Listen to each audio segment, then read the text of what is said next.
உள்துறை அமைச்சகம் செய்ய வேண்டிய வேலையை, சிஏஏ என்கிற சட்டத்தின்படி செய்ய வேண்டிய வேலையை ஏன் தேர்தல் ஆணையத்தை கொண்டு செய்கிறீர்கள்?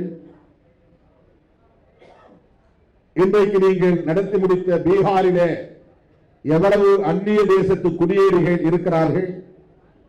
நீங்கள் இந்த சட்டத்தை, இந்த எஸ்ஐஆர் என்கிற திட்டத்தை நடைமுறைப்படுத்தியதன் மூலம் தோழர் மருதையன் அவர்கள் சுட்டிக்காட்டியதைப் போல 43 லட்சம் பேரை வாக்காளர் பட்டியலில் இருந்து நீக்கி இருக்கிறீர்கள் அல்லவா? அந்த 43 லட்சம் பேரில் எத்தனை பேர் பாகிஸ்தானியர்கள், எத்தனை பேர் பங்களாதேசிகள், எத்தனை பேர் சீனர்கள், எத்தனை பேர் பர்மியா நாட்டை, மியான்மர் நாட்டை சார்ந்தவர்கள்? உங்களால் ஆதாரம் காட்ட முடியுமா? அந்நிய தேசத்தை சார்ந்த சட்டவிரோத குடியேறிகளை அப்புறப்படுத்துவதற்குத்தான் எஸ்ஐஆர் என்றால் பீகாரிலே அதை சாதித்து காட்டினீர்களா?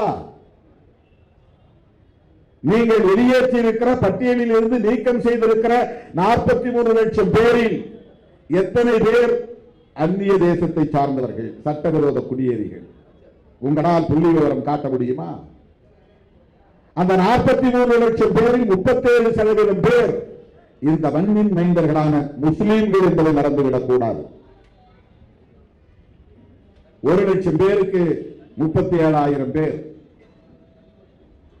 43 லட்சம் வாக்காளர்களில் அந்த 37,043 பெருக்கிக் கொள்ளுங்கள். அத்தனை லட்சம் இஸ்லாமியர்களின் வாக்குகள் பறிக்கப்பட்டிருக்கின்றன. எஞ்சியவர்கள் யார்? மிட்டா மராசுகளா? உயர் சாதி சமூகங்களை சார்ந்தவர்களா? யார் அவர்கள்? மிச்சம் 63% பேர்.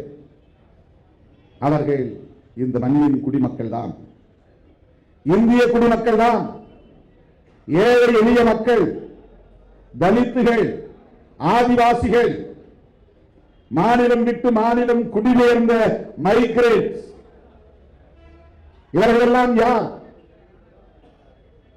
யாரை ஏற்கிறீர்கள்? எஸ்ஐஆர் மூலம் நீங்கள் அந்நிய தேசத்தை சார்ந்த சட்டவிரோத குடியேறிகளைத்தான் வெளியேற்றுகிறீர்கள் என்று சொல்வது உண்மையா?